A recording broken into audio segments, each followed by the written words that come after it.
Hey, it's Dr. Alissa, the Impact Whisperer, here for another episode of whatever this show is called. I don't know, but I know this is the third one I'm doing. So here we go. I have had quite a week, really interesting and engaged, and projects moving forward and getting good news, and then feeling like, oh, the good news is good, but then I still have more work to do, which is kind of how life goes, I guess.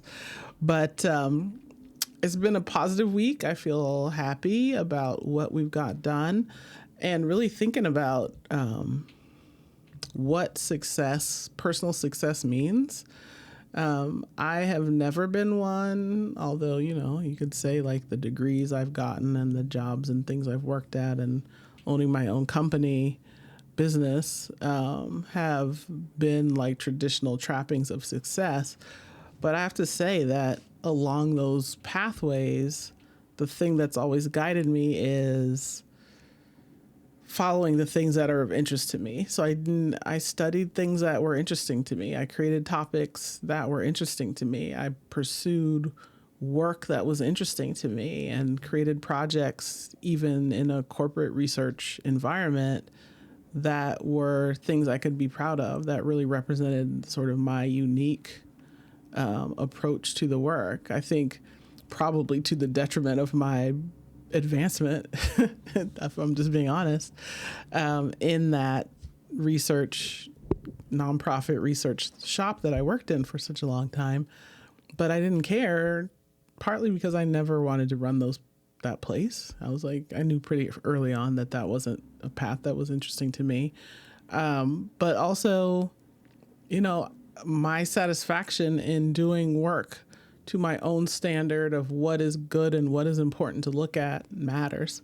And so I can have satisfaction in that, in my own life, even if, and I think that means that for me, setting my own standard of what matters drives me, obviously, since that's kind of what I've done my whole life.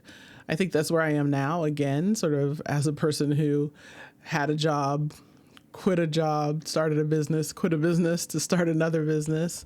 I really look at this period of like forming ideas and shaping business as a period of uncertainty and discomfort for sure, but also of filled with intrigue and creativity and strong intention around the things that I want to create. I just had a call actually with an old friend from my first only job post PhD, who worked in IT, and he was one of the main reasons I was able to quit, because the company that I worked for is not a place that people quit. People literally have their whole careers there, 30 and 40 years. And so me leaving at 15, almost 16 years was kind of unheard of. People are like, what the heck is going on with you? But he had quit a year or so before me, and he definitely was one of the people who said, it's okay, you can do it. You'll make it if you jump. So I did, and I'm still here. So I guess I did make it. But it was good to chat with him, to talk to him about, I haven't really talked to him in probably a year or so. Just sort of connect and update about our lives and work and families and kids. And it was fun for me to articulate to a new person or to somebody I know, articulate the intention behind this new business, which really, what did I write down? An advisor to philanthropy to increase impact. So really, the reason I care about that, a couple reasons. So I picked philanthropy specifically because philanthropy is the easiest, strongest, and most nimble lever, I think, for social change, because they have resources and they can mobilize them as they choose to. Within their mission and parameters, legal parameters. They can do what they want with their money, right? Other entities either are not motivated to do that, like for-profit businesses don't have that motivation, and then government just moves really slowly. So I picked that on purpose. But then I also said, who is naturally inclined to want to create social change?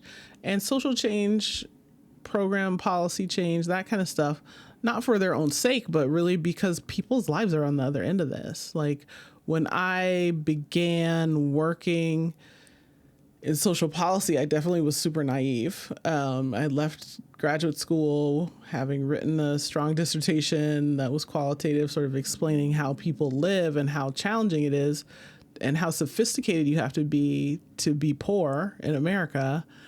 And in my case, to be able to move through your environment, either with or without a car, like you have to be extremely sophisticated. You have to do sophisticated calculations to do that. And so I wanted to express that and explain that to people who make decisions that affect poor people or people with low incomes. And so I got to this shop and their aim was to do the same thing. But my view with my newly minted PhD, I don't know where it is, over there somewhere, there, that thing, was to say, oh, well, policymakers just don't understand. So I'm going to translate the lived experiences of these folks so they can make more humane programming. And that meant something to me because I grew up, I personally probably was middle class for sure. But my mom wasn't, and my dad wasn't either when they grew up. But my mom definitely wasn't. She grew up, in housing projects in New Orleans and grew up with a lot of racism and sexism and segregation and all that stuff. My dad did too in his own way. But because she was poor and she was the oldest of 9 kids, she had a bunch of responsibilities and really struggled. So I knew her story. She definitely got poorer after she divorced my dad, which often happens to women. And then, I knew my family members who had gone through those things too.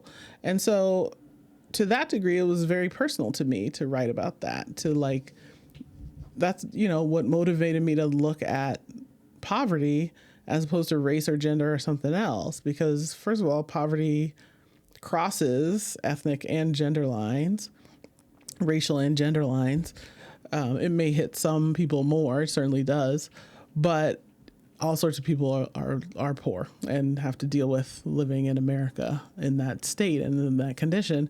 So that was interesting to me, and it was personal to me because I had seen it up close and seen how you have to make very sophisticated trade-offs and calculus in your head to figure out, can I do this right now so that we can do this and so that we can do this other thing later? How much can I put off to from here to now and rob Peter to pay Paul, all that jazz, right? I say all that for some reason. No, I say all that to really say, this is an example of me doing the things that I'm passionate about and following through on the things that I'm passionate about. I think the last video I talked about having fired one of my faculty members who's a famous economist who talked to me about race when I wasn't talking about race when I first got to grad school. And I said, well, I'm not working with this guy because he's just assuming based on looking at me and looking at where I came from that that's what matters to me. And I was always clear about what matters to me. And I think that's a good thing. But thinking about this video that Stephanie Perry put out about Black women don't apply for any more jobs, I really thought it was interesting as well because, her whole business and the dream that she's selling, which is real, is that you don't have to live like this. You have choices in life, even though our whole society says you don't. That Black women really do have choices. We all do have choices, but she's talking specifically to Black women, and if you didn't know, I am one. That we have choice and that we have power to create, and we can set our own standards of what success means to us in our lives. And I think that is an extremely important lesson. I think the thing that frustrates me on LinkedIn, and it's not that and I'm not saying this to invalidate anybody's perspective or experience, is there's a lot of complaining and calling out about racism and sexism. And I get it. It has to be called out. It can't be hidden or just brushed under the rug, because then it just is more oh, well, it's just fine for us to treat us, meaning dominant, usually white males in leadership positions, to continue in their own ways that are exclusionary and discriminatory against people other people's life choices who are competent, can do the work, all the other stuff. Nobody's trying to justify the validity of Black and women people in the workplace or wherever they find themselves. I'm not, at least. But at the same time, I always am one who's looking for solutions. I'm like, okay, so what are we going to do? So when I'm talking about fed upness, like how much longer are we going to continue to support a system that's designed to destroy us? So are you going to take a career break? Are you going to go be an expat? Are you going to start your own business? Are you going to XYZ to stop playing the game that is designed for you to lose? Even though it feels like all the goodies are there, they're not. First of all, they're not. All the goodies are not there. We can create our own goodies. And the only reason that the people in power have all these goodies is because they use everybody else to get them. And, maybe they're super smart and are able to do that. But it's mostly, there's a lot of layers of problematic behavior, choice making, lying, cheating, stealing, all the good stuff that goes along with domination that led to that. And I think the thing that we have to continue to keep in the forefront of our minds is that these are just people. They're not magical. They don't have superpowers. They have the same messed up stuff going on in their households, and worse, probably. If you have more resources, sometimes you can create an even bigger mess, but it's easier to cover it up and keep quiet about it and fix it too. But it's not different than you.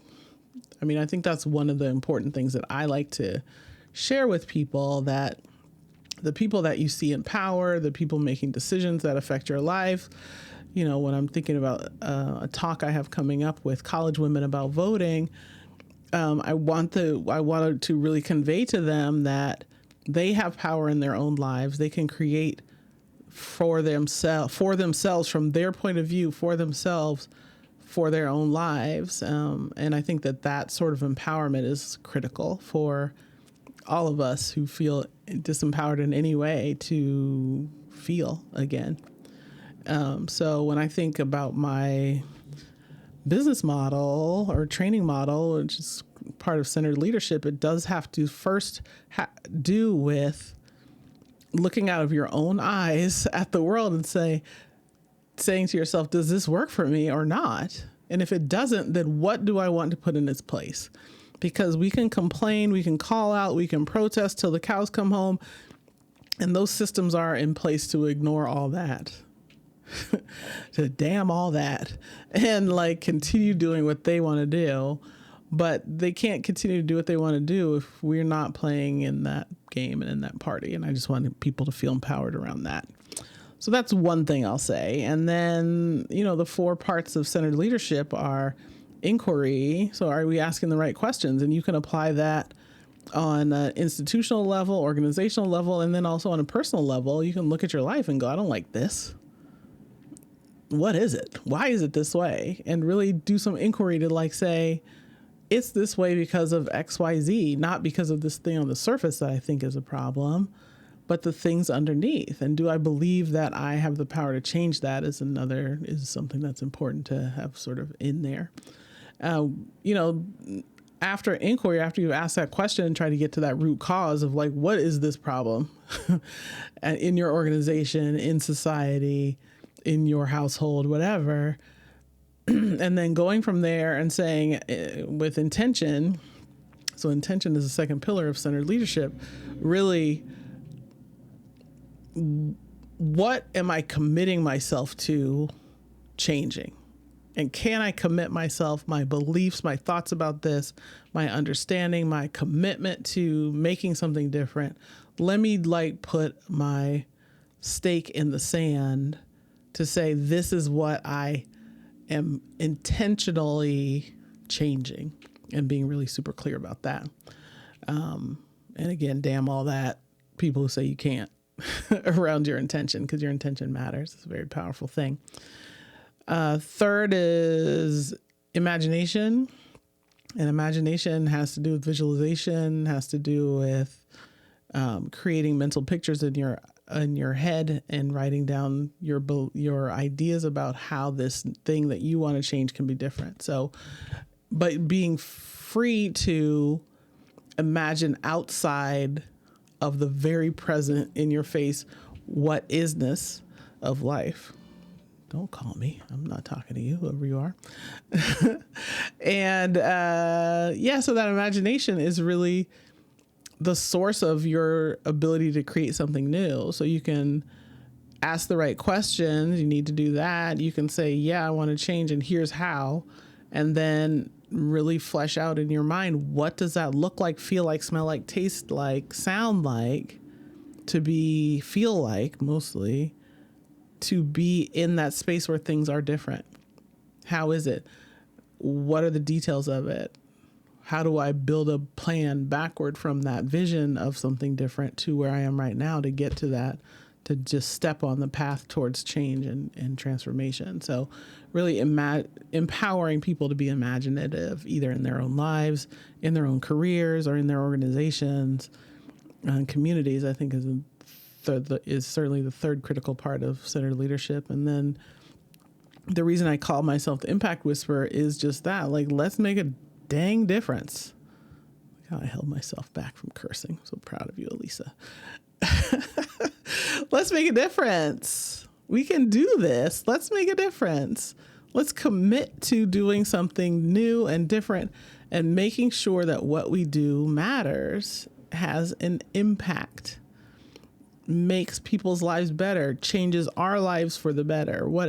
However you're applying it, centered leadership is powerful. Good job, girl, to myself, because it's really about making change and really doing that in a way that's powerful and gonna give you life satisfaction, give your work a satisfying sense, really transform this landscape of this world that we live in, which is so beautiful and has so much potential in a lot of ways, and is so highly problematic in the ways that it's stuck in. So that's the centered leadership magic, looking out of your own eyes and applying these 4 steps of decision-making and action to create real change. So that's what I'm all about right now. And it's funny, like, I just was framing out this discussion I'm going to give to the talk I'm giving to these college women. And I said, let me think about how to line it up with the 4 pillars of centered leadership. And I was really able to do that too. So it made me feel good to think that, oh, this thing, this idea, this concept, this framing that I've created really can apply in so many different contexts, which is terrific. Good to know. Other than that, I guess that's enough for now. How many minutes is that? 20 minutes. Plenty. All right. I'm stopping now. Check in with me again. I don't have anything profound to say about race or gender, except that we matter as much as anyone else. We're as empowered as anybody else, truly empowered, from on high, down low, wherever the ethers you came from before you came. It wasn't with a limitation on your back. It wasn't a limitation in what you're able to actually have, be, or do in this life.